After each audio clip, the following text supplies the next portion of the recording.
আমরা যারা পাপ কাজে লিপ্ত আছি, আল্লাহ আমাদের মনের ভেতরে সংকোচ, অস্বস্তি আর দুশ্চিন্তা অনুভব করিয়ে দেন। আল্লাহ তাআলা পবিত্র কোরআনে একে বলেছেন আল আযাব আল আদনা, অর্থাৎ কাছের শাস্তি। আল্লাহ তাআলা আমাদের এই কাছের শাস্তি অনুভব করার সুযোগ করে দেন, যেন আমরা বড় শাস্তি পাওয়ার আগেই তার কাছে ফিরে আসি।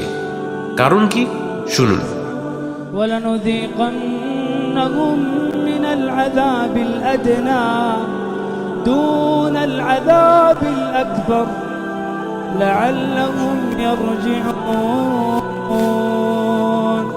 ظَهَرَ الْفَسَادُ فِي الْبَرِّ وَالْبَحْرِ بِمَا كَسَبَتْ أَيْدِي النَّاسِ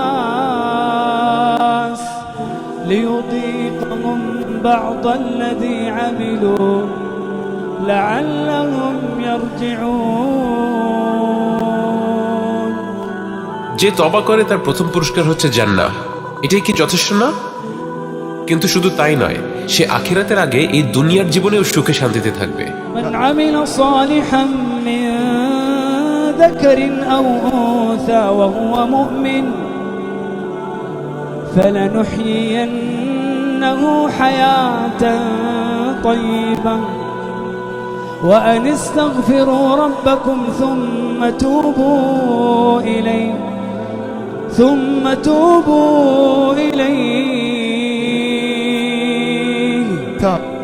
يمتعكم متاعا حسنا إلى أجل مسمى। আচ্ছা ঠিক আছে, মানলাম যে আমি আল্লাহর কাছ থেকে এই পুরস্কারটা চাই, আমি তওবা করে আল্লাহর কাছে ফিরে আসতে চাই। কিন্তু একটা সমস্যা আছে, আমি তো অনেক অনেক গুনাহ করেছি, আমি অনেক অনেক খারাপ কাজ করেছি। ومن يعمل سوءا أو يظلم نفسه ثم يستغفر الله يجد الله غفورا رحيما وهو الذي يقبل التوبة عن عباده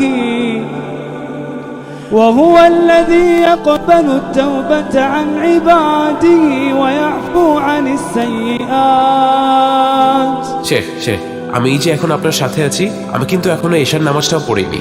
ويعفو عن السيئات। আমি আপনার সাথে অপবিত্র অবস্থায় বসে আছি। ويعفو عن السيئات।